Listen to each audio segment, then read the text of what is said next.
제3장 남의 입장에서 생각한다. 나는 매년 여름마다 메인주로 낚시를 떠난다. 그런데 고기는 무슨 이유인지 지렁이를 좋아한다.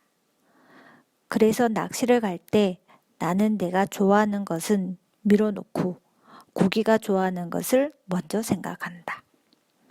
지렁이를 바늘에 꿰어서 고기에게 내밀고 어서 드십시오 라고 한다. 사람의 마음을 움직이는 경우에도 이 고기 낚는 법을 이용하면 된다. 영국의 수상 로이드 조지는 이것을 이용했다. 제1차 세계대전 중 그와 함께 활약한 연합국의 지도자 윌슨, 오란드, 클레망소 등은 벌써부터 세상에서 잊혀져 버렸는데도 유독 혼자만이 변함없이 그 지위를 보유하고 있다. 그 비결을 질문받자 그는 낚시 바늘에는 고기의 구미에 맞는 것을 달아두는 것이 최선의 요령이라고 대답했다. 자기의 기호는 되도록 잊으라. 자기의 것을 중시하는 것은 철부지의 어리석은 생각이다. 물론 우리들은 자기가 좋아하는 것에 흥미를 느낀다. 그러나 자신 외에는 아무도 그런 것에 흥미를 가져주지 않는다. 그러니까 사람을 움직이는 유일한 방법은 그 사람이 좋아하는 것을 주제로 삼고 그것을 손에 넣는 방법을 가르쳐 주어야 한다. 이것을 잊는다면 사람을 자유자재로 다룰 수 없다. 가령 자기 자식에게 담배를 피우지 않게 하려면 긴 설교 따위는 쓸모가 없다. 자기의 희망사항을 말하는 것도 좋지 않다. 단지 담배를 피우는 사람은 야구선수가 될 수 없으며 100m 경주에서 이길 수도 없음을 설명해 주어야 한다. 이러한 방법을 터득하고 있으면 아이들이나 송아지나 또는 침팬지라도 당신의 마음대로 움직일 수 있다. 이러한 얘기가 있다. 어느 날 에머슨과 그의 아들이 송아지를 외양간에 넣으려고 했다. 그런데 여기서 에머슨 부자는 흔해 빠진 실수를 하고 말았다. 자기들의 생각 외에는 아무것도 염두에 두지 않았던 것이다. 아들이 송아지를 끌고 에머슨이 뒤에서 밀었다. 송아지도 역시 에머슨 부자와 같은 짓을 했다.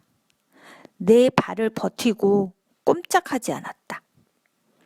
그것을 보다 못한 아일랜드 출신의 가정부가 거들려고 왔다. 그녀는 논문이나 책을 쓸 줄은 모르지만 적어도 이 경우에는 에머슨보다 현명했다. 말하자면 송아지가 무엇을 원하고 있는지 알고 있었던 것이다. 그녀는 자기의 손가락을 송아지의 입에 물려서 그것을 빨게 하며 친절하게 외양간 속으로 끌어들였던 것이다. 인간의 행동은 무엇을 원하는가에서부터 출발한다. 적십자사에 $100를 기부하는 행위는 어떤가? 이것도 결코 이 법칙에서 벗어나 있지는 않는다. 사람을 구제하고 싶다고 생각하기 때문이고 신과 같이 아름다운 희생의 행위를 하고 싶다고 생각했기 때문이다. 가난한 형제를 돕는 것은 다시 말하면 하느님을 섬기는 일이다. 아름다운 행위에서 생기는 기쁨보다 차라리 $100가 탐난다고 생각하는 사람은 기부 같은 것은 절대 하지 않을 것이다. 물론 마지못해 한다든가 중요한 사람으로부터 의뢰를 받았다든가 하는 이유에서 기부를 하는 경우도 있다. 그러나 그런 사람은 기부를 한 이상 무엇인가를 원했던 것이 확실하다. 미국의 심리학자 오브스트리트 교수의 명저 인간의 행위를 지배하는 힘에 다음과 같은 말이 있다. 인간의 행동은 마음속의 욕구에서 생긴다. 그러므로 사람을 움직이는 최선의 방법은 우선 상대의 마음속에 강한 욕구를 일으키게 하는 일이다. 사업, 가정, 학교 혹은 정치 등 어디서든지 사람을 움직이려는 사람은 이 사실을 잘 기억해 둘 필요가 있다. 이것을 할 수 있는 사람은 만인의 지지를 얻는 데 성공하고 그것을 할 수 없는 사람은 한 사람의 지지자를 얻는 데도 실패한다. 강철한 앤드류 카네기도 처음에는 스코틀랜드 태생의 가는뱅이에 지나지 않았다.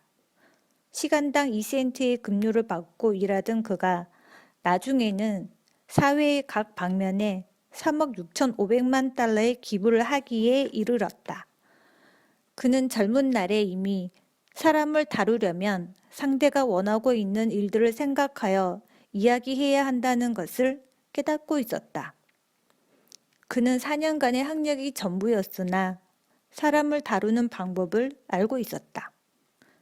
카네기의 사촌 누이 동생은 예일 대학에 다니는 두 아들 때문에 알아누울 만큼 걱정을 하고 있었다. 두 아들은 모두 자기 일에만 정신이 팔려 집에 편지 한 통도 보내지 않았다. 그들의 어머니가 아무리 편지를 보내도 답장은 오지 않았다. 카네기는 조카들에게 회답에 대한 언급을 전혀 하지 않았을 때 그들의 답장을 보내올 것인지의 여부에 100달러를 걸고 내기를 해보자고 하였다. 그는 조카들에게 편지를 보냈다.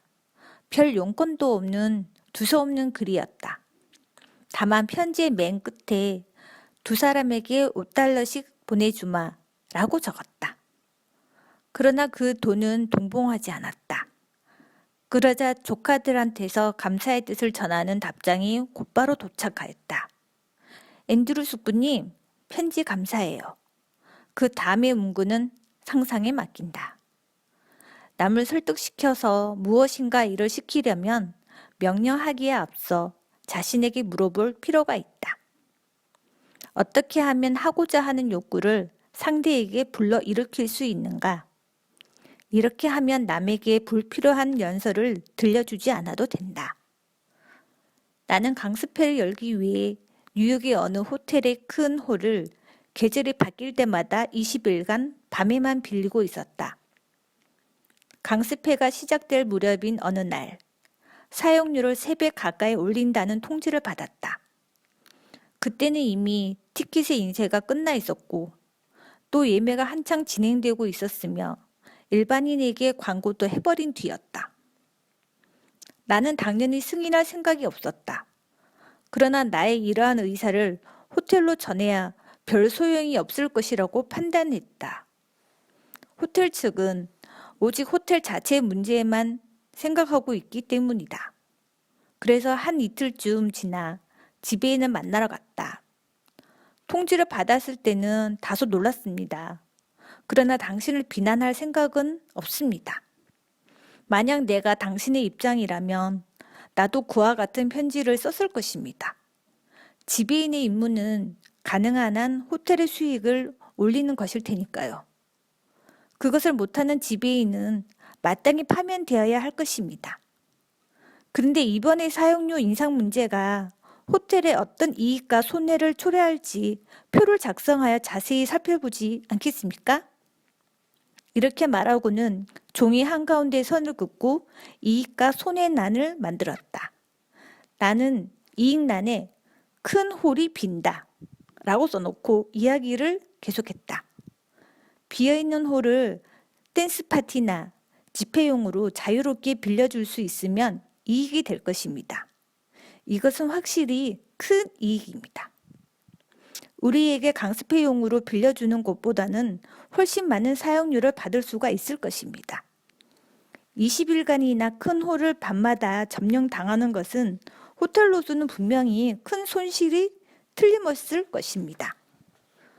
그러면 다음은 손해에 대해서 생각해 봅시다. 우선 첫째, 내게로부터 들어오게 될 수익이 없을 것입니다.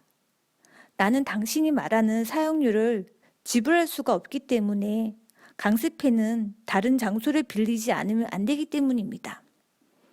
게다가 또 한 가지, 호텔 측에서는 손해가 되는 일이 있습니다. 이 강습회는 지식인이나 문화인이 수없이 모여들 것입니다. 이것은 호텔 측으로서는 매우 유리한 일이 아닙니까? 사실 신문에 5,000달러짜리 광고를 내도 이 강습회에 참가하는 수많은 사람이 이 호텔을 보러 오리라고는 생각할 수 없습니다. 이것은 호텔 측으로서는 매우 유리한 일이 아닙니까? 여기에 적은 손익표를 보고 잘 생각한 후에 최종적인 회답을 들려주십시오. 그 다음날 나는 사용료의 3배가 아닌 5할만을 인상하겠다는 통지를 받았다. 이 문제에 관해서 나의 요구를 한마디도 입에 담지 않았다는 것에 유의하기 바란다. 시종 상대방의 요구에 관해서 얘기하고 어떻게 하면 그 요구가 적중될 것인가를 얘기했다. 가령 내가 인간의 자연스러운 감정에 따라서 지배인의 방으로 뛰어들어 다음과 같이 소리쳤다고 하자. 여보게, 이제 와서 3배로 올린다는 것은 부당하지 않은가? 입장권도 이미 다 인쇄되어 있고 어디 그뿐인가? 광고도 이미 끝난 후라네. 당신도 뻔히 알지 않는가? 세상에 그런 법이 어디 있나? 이렇게 되면 어떤 결과가 나왔을까? 서로가 흥분한 상태에서의 결과는 말을 하지 않아도 뻔하다. 비록 내가 상대를 설득해서 잘못을 깨닫게 하더라도 상대는 물러서지 않을 것이다. 자존심이 그것을 허락치 않을 것이기 때문이다. 자동차 왕 헨리 포드가 인간관계에 대해서 언급한 명언이 있다. 성공의 비결이 있다면 그것은 타인의 입장을 이해하고 자기의 입장과 동시에 타인의 입장에서 사물을 볼 수 있는 능력이다. 실로 의미해 볼 만한 말이 아닌가? 몇 번이나 되풀이해서 잘 기억해 두기 바란다. 참으로 간단하고 알기 쉬운 이치지만 대개의 경우 사람들은 그것을 지나쳐 버리기 쉽다. 그런 예는 얼마든지 있다. 매일 아침 배달되어 오는 편지가 그렇다. 대개의 편지는 이 상식을 무시하고 있다. 그 일례로서 전국에 지사를 가지고 있는 어떤 광고회사의 방송부장으로부터 각 지방 방송국장 앞으로 보내진 편지를 살펴보자. 방송국장 보시오. 우리 회사는 라디오 광고의 대리업자로서 항상 세계에서 최고의 회사가 되기를 염원하고 있습니다. 당신의 회사의 염원 따위가 뭐가 중요한가? 온갖 두통거리가 되는 문제를 산더미처럼 안고 있는데 집은 저당 잡혀 넘어갈 것 같으며 소중한 식목은 해충의 피해로 말라가고 있고 주가는 폭락한 데다 오늘 아침은 통근차를 놓쳤소. 어젯밤은 무슨 이유에선지 존스 가문에서 초대받지 못했고 의사로부터는 고혈압과 신경통을 조심하라는 선고를 받고 있으며 게다가 초조한 마음으로 사무실에 닿으니 이번에는 이런 편지가 와 있다니. 이 편지가 상대방에게 어떤 인상을 주는지 알 수가 없다면 광고업을 그만두고 양을 위한 세탁 재료나 만드는 것이 어떻겠소? 우리나라 방송사업 발족 이래 우리 회사의 업적은 참으로 현저하며 항상 업계의 수위를 차지하고 있습니다. 말하자면 당신의 회사 규모가 크고 최고라고 자랑하는데 그것이 어쨌다는 거요. 비록 당신의 회사가 제너럴 모터스와 제너럴 일렉트릭의 두 회사를 합친 것보다 몇 배나 크다고 해도 그따위 일은 아무래도 좋소. 이쪽은 당신 회사의 크기보다도 자기 회사의 크기가 더 걱정거리란 말이오. 하다못해 어리석은 참새의 절반만큼이라도 지능을 가지고 있다면 그 정도의 사정은 알만도 하지 않소? 당신 회사의 자랑을 듣고 있으며 이쪽이 경멸당하고 있는 생각이 들 뿐이요. 우리 회사는 항상 각 방송국의 최근 상황에 통달하고 있기를 염원하고 있습니다. 또 당신의 염원 얘긴가? 바보 같으니라고. 당신의 염원 따위에 구애받을 여가는 없소. 이쪽의 염원은 도대체 어떻게 할 셈인가?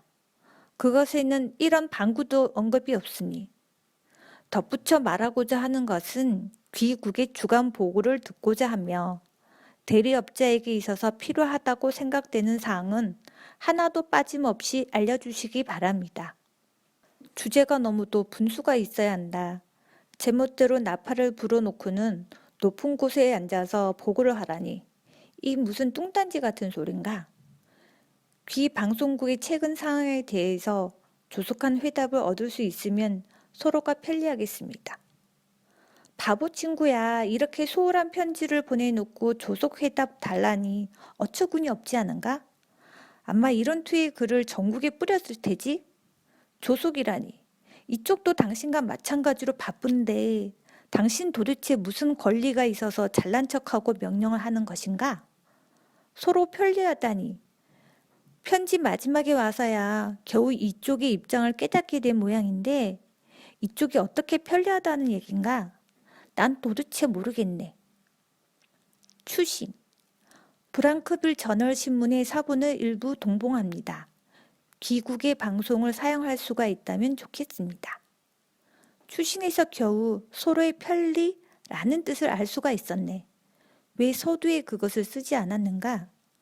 하기야 서두에 썼다 한들 별다른 효과가 없었을 것이지만 도대체가 이 같은 어리석은 편지를 보내는 그따위 광고업자는 머리가 좀 이상한 것이 분명한데 당신에게 필요한 것은 이쪽의 상황 보고가 아니고 바보한테 쓰는 약일 거야.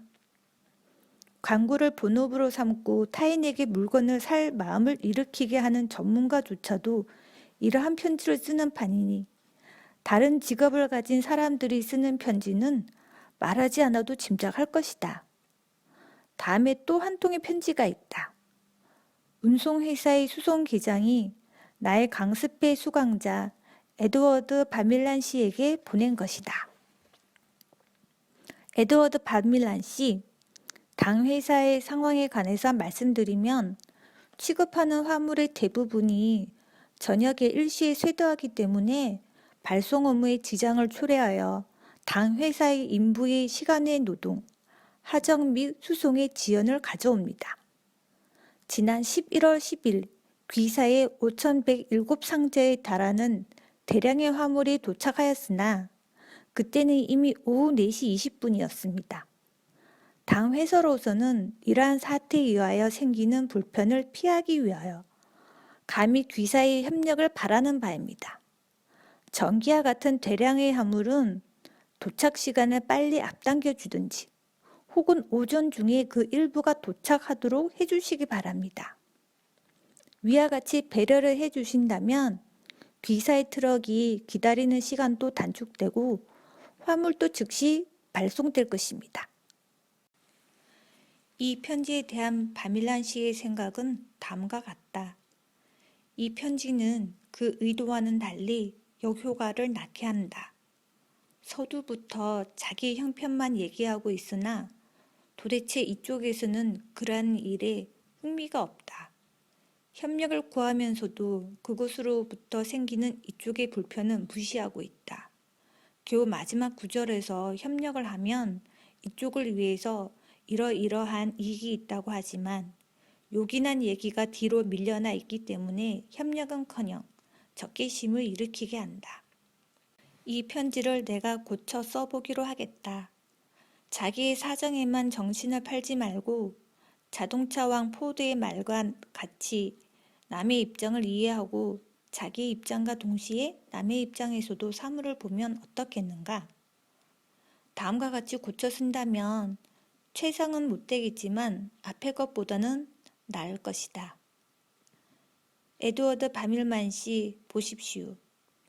당사는 14년 이래 귀사의 은혜에 깊이 감사하고 있음과 동시에 한층 신속하고 능률적인 서비스로 보답하고자 합니다. 그러나 지난 11월 10일과 같이 오후 늦게 한꺼번에 대량의 화물을 송달하여 주시면 유감스럽게도 기대에 어긋나는 일이 생깁니다. 이렇게 말씀드리는 까닭은 다른 하주로부터 오후 늦게 화물이 도착합니다. 그래서 혼란이 생겨 귀사의 트럭을 기다리게 하거나 때로는 추라도 지체하는 경우가 있는데 이것은 지극히 유감된 일이 아닐 수 없습니다. 이러한 사태를 피하기 위해서는 장애가 되지 않는 한 오전 중으로 화물을 도착해 하여 주시는 것이 좋지 않을까 생각되오니 선처를 바랍니다. 그렇다면 귀사의 트럭도 기다릴 필요도 없고 화물은 즉시 출하가 가능하며 또한 당사의 종업원도 정시에 가정으로 돌아가서 귀사의 제품이 맛있는 마카로니로 저녁을 즐겁게 먹을 수가 있을 것입니다. 위에 드린 말씀을 결코 트집으로 생각하지 마시기를 바랍니다. 당사로서는 한층 더 은고에 보답고자 하는 마음에서 이와 같은 서면을 드리게 된 바입니다. 말씀드릴 것도 없이 귀사의 화물 같으면 비록 늦더라도 되도록 신속하게 처리하도록 전력을 다할 것인즉 그 점 아무쪼록 안심하여 주시기 바랍니다. 오늘도 여전히 수천 명의 세일즈맨이 충분한 수입도 얻지 못하고 실망과 피로에 지쳐서 거리를 돌아다니고 있다. 왜냐하면 그들은 항상 자기가 원하는 것만을 생각하기 때문이다. 고객들은 별로 사고 싶은 생각이 없는데 그것을 알지 못하고 있다. 사고 싶은 것이 있으면 스스로가 나가서 사게 된다. 우리들은 자기의 문제를 해결함에 있어서 언제나 적극적이다. 만약 세일즈맨이 팔려고 하는 물건이 생활에 도움이 된다면 상대편에서 적극적으로 사려 한다. 세일즈맨은 강제로 사게 만들 필요가 없다. 손님이라는 존재는 자신의 자유의사로 사고 싶은 물건을 살 뿐 강요당하는 것은 원치 않는다. 그럼에도 불구하고 대다수의 세일즈맨은 손님의 입장에서 생각하고 팔려고 하지 않는다. 한 가지 좋은 예가 있다. 내가 뉴욕 교회의 포레스트 힐에 살고 있을 때였다. 어느 날 정거장으로 급히 가는 도중 롱아일랜드에서 오랫동안 부동산 중개업을 하고 있는 사람을 만났다. 그 사람은 포레스트 힐의 사정을 잘 알고 있었기 때문에 나는 내가 살고 있는 집의 건축 재료를 물어보았다. 그는 모른다고 대답하고 정원협회에 전화로 문의해보라고 일러주었다. 그 정도는 나도 예전부터 잘 알고 있었다. 그런데 그 다음날 한 통의 편지가 왔다. 편지를 펴보니 어제와 같이 전화로 물어보라고 거듭 되풀이한 후에 보험에 가입해달라는 부탁의 말이 쓰여 있었다. 이 사나이는 내게 도움이 되는 일에는 일체 흥미가 없고 그 자신한테 도움이 되는 일에만 관심이 있다. 이 사나이가 내게 도움이 되는 일에 관심을 갖는다면 나를 보험에 가입시키는 것은 물론이고 그 분야에서 크게 성공할 것이다. 지적인 직업에 종사하는 사람도 역시 이 같은 실수를 저지른다. 필라델피아에서 유명한 이브인후과 병원을 찾은 적이 있는데 그 의사는 나의 편도선을 보기도 전에 직업부터 물었다. 그는 편도선 증세보다도 나의 호주머니 사정에 더 관심이 있었던 것이다. 그는 사람을 치료하는 것보다 돈벌이에 더욱 흥미를 가지고 있었다. 그 결과 그는 그만큼 손해를 보았다. 나는 그의 인격을 경멸하여 그대로 돌아버렸기 때문이다. 세상사에는 이처럼 사리사욕에 눈이 먼 인간들이 들끓고 있다. 그러므로 자기보다도 타인을 위하여 봉사하는 소수의 사람들에게 세상은 매우 유리하게 돌아간다. 말하자면 경쟁자가 거의 없는 셈이다. 타인의 입장에서 생각하고 타인의 마음의 움직임을 이해할 수 있는 사람은 장래를 걱정할 필요가 없다. 이것은 오웬 영의 말이다. 이 책을 읽고 항상 상대의 입장에서 사물을 보고 생각하는 방법만 배워도 성공을 향한 첫걸음은 이미 내디딘 것이나 다름없다. 대학에서 어려운 학문을 배운 사람들도 자기 자신의 마음을 움직임에 대해서는 전혀 모르는 경우가 많다. 언젠가 나는 뉴저지주 뉴아크의 캐리어 냉난방기 제조회사에 화술에 대한 강의를 하러 간 일이 있었다. 수강자는 신입사원들 뿐이었다. 강의를 막 마쳤을 때 수강자 중 한 사람이 동료들을 향하여 이렇게 말했다. 우리 함께 농구하자.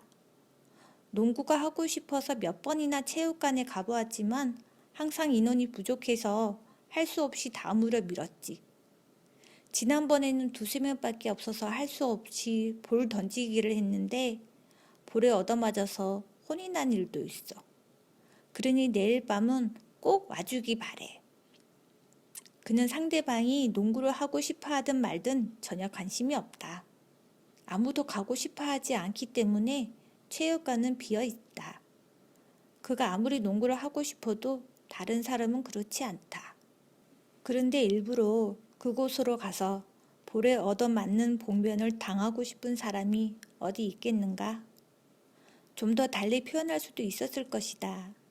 농구를 하게 되면 힘이 난다든가, 식욕이 왕성해진다든가, 아주 재밌다든지, 귀가 솔깃해질 얘기를 해줄 수도 있었다. 여기서 오브스트리트 교수의 말을 거듭 되새겨보자. 우선 상대의 마음속에 강렬한 요구를 불러일으킬 것. 이것을 할 수 있는 사람은 만인의 지지자를 얻는 데 성공하고 할 수 없는 사람은 한 사람의 지지자를 얻는 데도 실패한다. 나의 강습회에 참가한 어떤 청강생 이야기인데 그는 항상 어린 자식의 일을 염려하고 있었다. 그 아이는 심한 편식을 하기 때문에 매우 야위어서 세상의 부모가 다 그러하듯이 그와 아내는 아이를 나무라기만 했다. 엄마는 네가 이것을 먹었으면 좋겠어. 아빠는 네가 건강한 사람이 되어주기를 원하고 있단다. 이런 말만 듣고 아이가 부모의 소망을 들어준다면 그것이 더 이상스러운 일이다.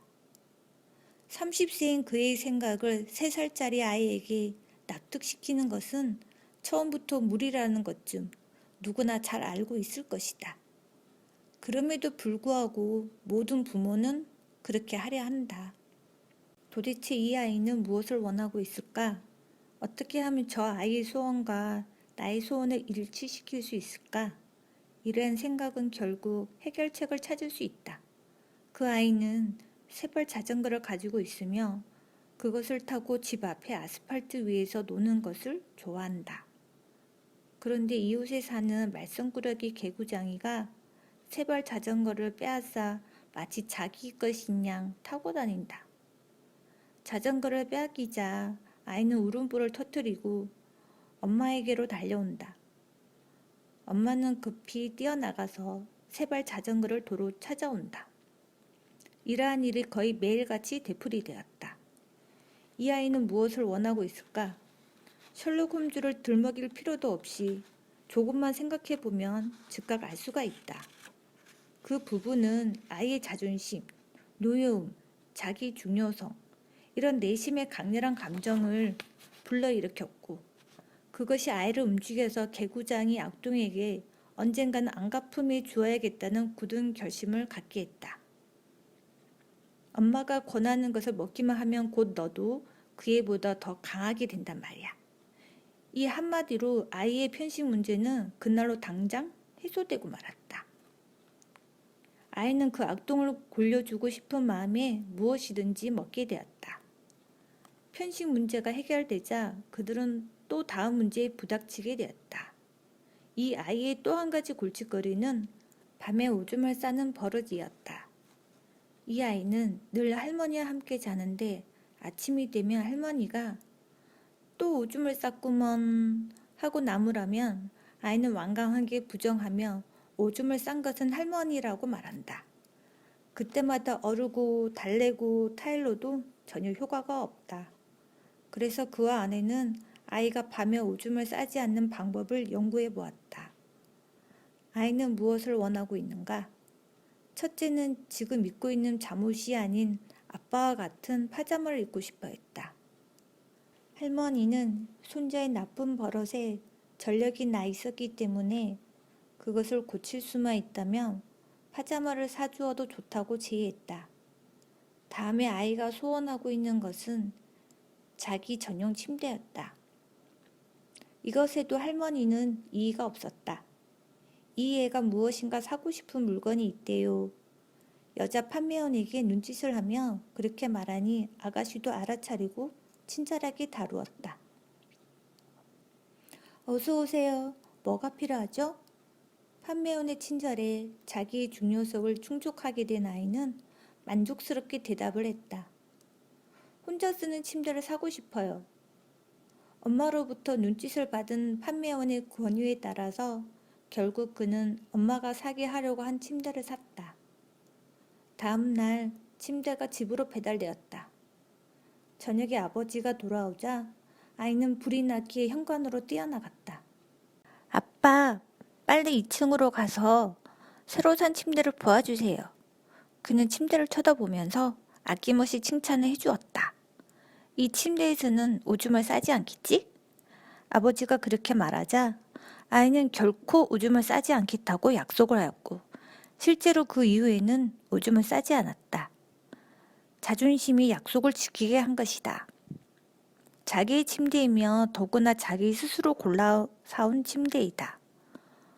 어른과 같이 파자마도 입고 있다. 어른과 같이 행동하고 싶었고 그렇게 행동을 했던 것이다. 청강생 중 전화기술자인 다치만이라는 사람도 역시 3살짜리 딸이 아침을 먹지 않아 애를 먹고 있었다. 어루구 타일러도 전혀 효과가 없었다. 그래서 도대체 어떻게 하면 딸이 아침을 먹고 싶어 할까 생각해 보았다. 이 아이는 어머니의 흉내를 내는 것을 좋아했다. 어머니의 흉내를 내면 어른이 된 것 같은 기분이 드는 모양이다. 그래서 어느 날 아침 식사의 준비를 시켜보았다. 그녀가 요래의 흉내를 내고 있는 도중에 적당한 시간을 재어서 아빠가 부엌을 들여다보면 그 애는 기쁜 듯이 소리쳤다. 아빠, 이거 봐요. 난 아침 식사를 만들고 있어요. 그날 아침 그 애는 오트밀을 2접시나 먹어치웠다. 아침 식사를 만드는 것에 흥미를 갖고 있던 아이는 자기의 중요성을 만족시켰고 아침 식사를 만들므로써 자기 표현 방법을 발견했던 것이다. 윌리엄 워터는 이렇게 말했다. 자기 표현은 인간의 중요한 욕구의 일종이다. 우리들은 이 심리를 어디에나 응용할 수가 있다. 어떤 놀라운 아이디어가 떠올랐을 경우에 그 아이디어를 상대방이 이해하도록 한 뒤 자유롭게 요리를 시켜보면 어떨까? 상대는 그것을 자기의 것으로 생각하고 2접시의 분량을 먹어치울 것이다. 먼저 상대의 마음속에 강한 욕구를 불러일으킬 것. 이것을 할 수 있는 사람은 만인의 지지를 얻는 데 성공하고 하지 못하는 사람은 한 사람의 지지자를 얻는 데도 실패할 것이다. 이 책을 읽은 독자는 누구나 이 말을 잘 기억해 두기를 바란다.